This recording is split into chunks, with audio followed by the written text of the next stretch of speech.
Hey everyone, and welcome. As part of our ongoing work here at the Culture Coalition, we're always on the lookout for the absolute best leadership ideas for healthcare teams. And today, well, we're digging into a source that might seem a little unlikely. So let me ask you a question. What on earth could the leaders of the happiest place on earth possibly teach us about succeeding in one of the most stressful environments imaginable, a hospital caring for complex patients? Well, as it turns out, a whole lot. And the magic? It's probably not what you think. Just to give you a sense of the scale we're talking about here, meet Lee Cockerell. He's the former executive VP of operations for all of Walt Disney World, and in that role, he led a team of 40,000 people. I mean, think about that. That's not a team, that's a small city that he was responsible for leading every single day. Okay, I know what you're probably thinking. Theme parks and patient care, come on, those are two different universes. And you're right, on the surface. But stick with me here, because the core principles that create a truly magical experience for a guest are almost identical to the ones that create exceptional, safe care for a patient. Why?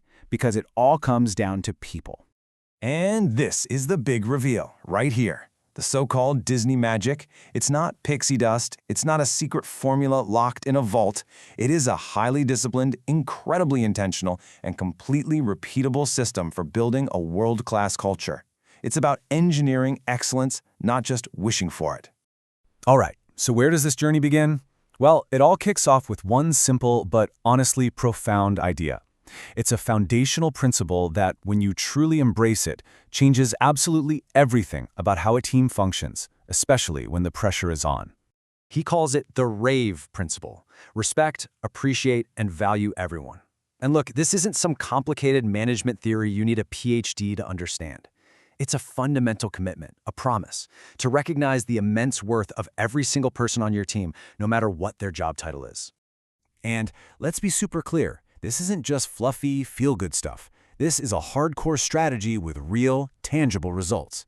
Because when people genuinely feel seen, when they feel valued, it directly translates to better morale, a clearer purpose, and way more effective communication. Now, in a high-stakes clinical setting, how important is that? It's literally everything. Okay, so that's the what. But what about the how? How do you actually build a culture where everyone truly feels like they matter? Well, Cockerell boils it all down to a really simple, powerful three-part framework. This is the playbook. Number 1, hire right. That means you select for attitude and values first. You can always teach skills, but you can't easily teach character. 2, train right. Give people crystal clear standards and never stop teaching. And 3, the most important one, treat right. This means you intentionally create a culture of trust, inclusion, and genuine appreciation. And let me give you a perfect example of what treat right looks like in the real world. At Disney, they actually asked the housekeepers for their input on what amenities should be in the hotel rooms. Why? Because who knows better what guests use, what they leave behind, what they ask for? They're the experts on the ground. That one simple act of inclusion, it creates this incredible sense of ownership and brings brilliant ideas to the surface. All right, I can already hear some of you leaders out there thinking, this all sounds great, but I work in healthcare. We're talking life and death here. Is this, too soft? It's a totally fair question. So let's tackle that one head on. This is where Cockerell offers this brilliant distinction between being tough and being hard. Think of a horse saddle. It's tough. It's durable, it's flexible, and it's built to uphold high standards and support the rider. Now think of a pane of glass. It's hard, but it's also brittle and fragile, and it shatters under pressure. Tough leaders develop their people. Hard leaders just intimidate them.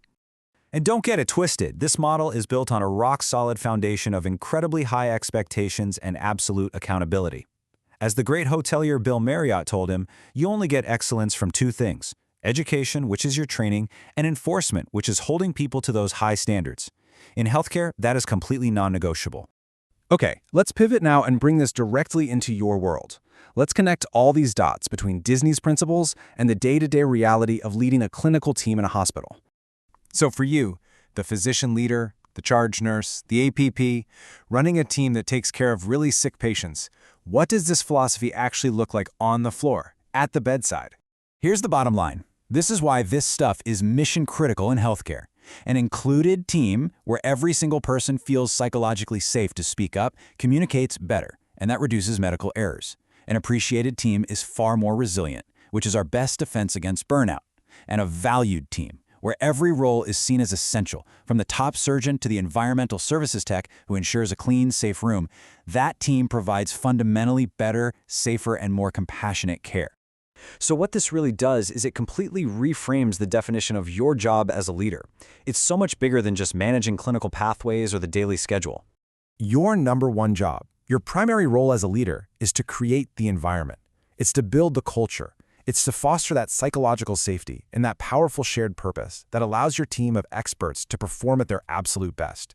That's the soil where both your team and your patients can truly thrive. So I'm going to leave you with a challenge. Not a theory, but a real challenge. Forget about next week or even tomorrow. What is the one thing, one conversation, one small act of recognition, one question you can ask? What is the one thing you can do today to make every single person on your team feel like they genuinely, truly matter? Because that is where the real magic begins.